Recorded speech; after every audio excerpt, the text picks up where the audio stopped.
আসসালামু আলাইকুম ফ্রেন্ডস, আমি শালুস ফুড প্যারাডাইসে সকলকে স্বাগত জানাই। আশা করছি সকলে ভালো আছেন, আমরাও অনেক ভালো আছি। আজ আমি আপনাদের করে দেখাবো মটন কষা রেসিপি নিয়ে। এই রেসিপিটি সকলের বাড়িতেই হয়ে থাকে মটন কষা, কিন্তু আজকে আমি আপনাদের করে দেখাবো একদমই বাড়িতে থাকা উপকরণ দিয়ে একটু অন্যরকম পদ্ধতিতে মটন কষা রেসিপিটি। আর এই রকম ভাবে যদি করেন তাহলে এই রকমই আপনাদেরও ঠিক কালারটা আসবে, একদম লাল টকটকে, দেখলেই কিন্তু খেতে ইচ্ছা করবে। চলুন তাহলে শুরু করা যাক আজকের এই রেসিপি। আমি এখানে 1 কেজি মাটন নিয়েছিলাম, তাই থেকে আমি 250 গ্রাম তুলে রেখে দিয়েছি কাল আপনাদের সঙ্গে আরেকটি রেসিপি শেয়ার করার জন্য। এগুলোকে জল দিয়ে খুব ভালোভাবে 3 থেকে 4 বার ধুয়ে নেব, তারপরে এটাকে জল ঝরাতে রেখে দেব, একদমই যেন পুরোপুরি জলটা ঝরে যায়।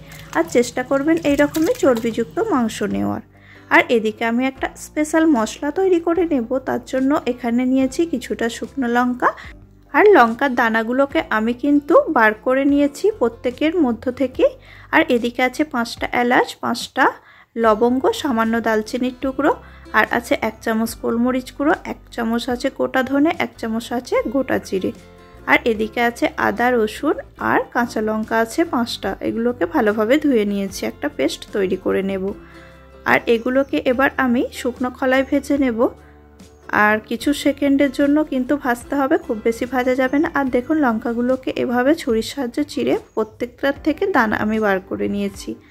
এবার এগুলোকে হালকা রোস্ট করে নেব, প্রায় 15 থেকে 20 সেকেন্ডের মতো, তার বেশি কিন্তু করবেন না।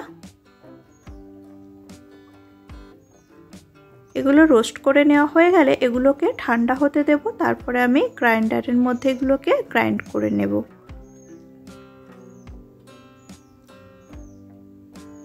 আর এদিকে বন্ধুরা, মটন থেকে খুব ভালোভাবে জল ঝরে গেছে, একটা পাত্রের মধ্যে আমি নিয়ে নিয়েছি। এবার এর মধ্যে আমি কিছু মশলা অ্যাড করে দেব। দিয়ে দিলাম সামান্য পরিমাণ লবণ, আর দিচ্ছি এখানে 1/2 চামচের মতো কাশ্মীরি রেড চিলি পাউডার, 1/2 চামচ দেব হলুদের পাউডার, আর দেব 1/2 চামচ ধনের পাউডার, 1/2 চামচ জিরের পাউডার, আর দিয়ে দেব 1 চামচের মতো কাঁচা লঙ্কা আর আদা রসুনের পেস্ট, আর দেব সামান্য পরিমাণ সরষের তেল। এবার খুব ভালোভাবে হাতে করে মিক্স করে নেব। আর বন্ধুরা, যখন মিক্স করবেন একটু হাতে প্রেস দিয়ে ভালো করে মিক্স করবেন, যাতে সব মশলাগুলো এই মটনের মধ্যে ভালোভাবে কিন্তু লেগে যায়। তারপরে ভালো মতো হাতে করে এটাকে মাখানো হয়ে গেলে 1 ঘন্টার জন্য আমি রেস্টে রেখে দেব। এবার আমি একটা বাটি নিয়ে নিয়েছি, আর এখানে দিয়ে দিলাম 4 চামচের মতো টক দই, আর দেব এখানে যে মশলাটা স্পেশাল তৈরি করেছিলাম তাই থেকে দিয়ে দিচ্ছি 2 চামচের মতো। এবার খুব ভালোভাবে মিক্স করে এটাকেও ঢাকা দিয়ে একটা সাইডে আমি রেখে দেব। আর আপনারা চাইলে এখানে টক দইয়ের পরিমাণটা কমিয়েও নিতে পারেন। এটা আমার ভালোভাবে মিক্স করা হয়ে গেছে। এবার আমি চলে যাব পরের স্টেপের দিকে। আমি এখানে প্রেসার কুকার বসিয়ে নিয়েছি, আর তার মধ্যে দিয়ে দিলাম 2 টেবিল চামচের মতো সরষের তেল। এই রান্নাটা কিন্তু আমি সরষের তেলেই করব। তেলটা একটু ভালো মতো গরম হওয়ায় এর মধ্যে দিয়ে দিলাম একটা তেজপাতা। এবার দিয়ে দেব কুচিয়ে রাখা পেঁয়াজগুলোকে অবশ্যই কুচিয়ে জল ঝরিয়ে ভালোভাবে রেখেছিলাম। আর এখানে আমি নিয়েছি 4টে মিডিয়াম সাইজের পেঁয়াজ। 750 গ্রাম মটনের জন্য আমি এখানে 4টে পেঁয়াজ নিয়েছি, আপনারা চাইলে কম বেশি করে নিতে পারেন। এবার পেঁয়াজটাকে হাই ফ্লেমে ফ্রাই করে নেব, একদম লাল লাল করে। আর এই পর্যায়ে আমি এর মধ্যে দিয়ে দিলাম সামান্য পরিমাণ চিনি। চিনিটা কিন্তু আমি মিষ্টির জন্য দিচ্ছি না। চিনিটা দেওয়ার কারণ হচ্ছে এই চিনিটা ইউজ করলে এখানে পেঁয়াজের কালারটা খুব সুন্দর আসে, একদমই রেড ভাব চলে আসে। দেখুন পেঁয়াজটা আমার এরকম ভাজা হয়েছে, একদম কিন্তু পোড়া পোড়া গোল্ডেন ব্রাউন করিনি। এবার আমি এর মধ্যে দিয়ে দিলাম 3 চামচের মতো আদা রসুন আর কাঁচা লঙ্কার পেস্ট। এবার পেঁয়াজের সঙ্গে আদা রসুনের পেস্টটিকে খুব ভালোভাবে কিছু সেকেন্ডের জন্য আমি কিন্তু ফ্রাই করে নেব, যাতে আদা রসুনের কাঁচা গন্ধটা চলে যায়। এবার আমি এর মধ্যে স্রেফ 2টি মশলা অ্যাড করব। দিয়ে দিলাম সামান্য পরিমাণ হলুদ, আর দেব সামান্য পরিমাণ কাশ্মীরি রেড চিলি পাউডার। এখানে 1/2 চামচ দিলাম কাশ্মীরি রেড চিলি পাউডার, আর হলুদটা দিলাম 1/2 চামচের একটু কম।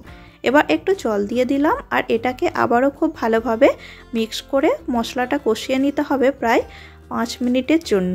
হাই ফ্লেমে কিন্তু এখন গ্যাসের ফ্লেমটা দেওয়া আছে। খুব ভালোভাবে মশলা কিন্তু আমার কষিয়ে নেওয়া হয়ে গেছে। এবার আমি এর মধ্যে দিয়ে দিচ্ছি ম্যারিনেট করা মাটনটাকে দিয়েও খুব ভালোভাবে এবার কষিয়ে নিচ্ছি। তারপরে এটাকে আমি ঢাকা দিয়ে রেখে দেব লো ফ্লেমে 5 মিনিটের জন্য।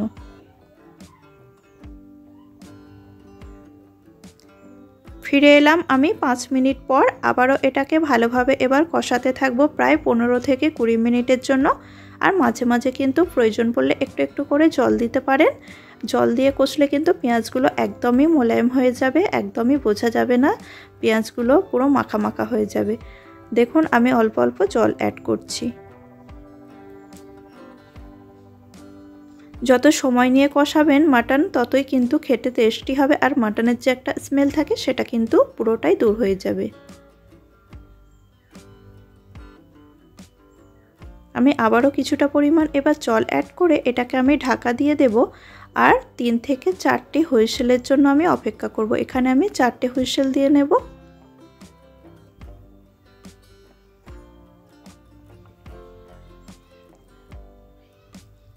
চারটে হুইসেল দিয়ে নেওয়া হয়ে গেছে। কিছুক্ষণ ওয়েট করার পর আবারও আমি ফিরে এলাম। এবার গ্যাসের ফ্লেম হাইতে করে এটা কষিয়ে যেতে হবে যতক্ষণ পর্যন্ত না এই জলটা পুরোপুরি শুকিয়ে আসছে। এই পর্যায়ে আমি এর মধ্যে দিয়ে দিলাম টক দইয়ের সঙ্গে যে মশলাটা মিশিয়েছিলাম সেটা অ্যাড করে দিলাম। আর দেব এখানে হাফ চামচের মতো গরম মশলা।